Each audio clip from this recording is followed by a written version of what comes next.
Ми знову все на потім, на потім, на потім, потім.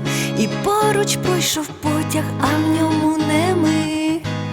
Сховати пустоту не допоможе нам одяг.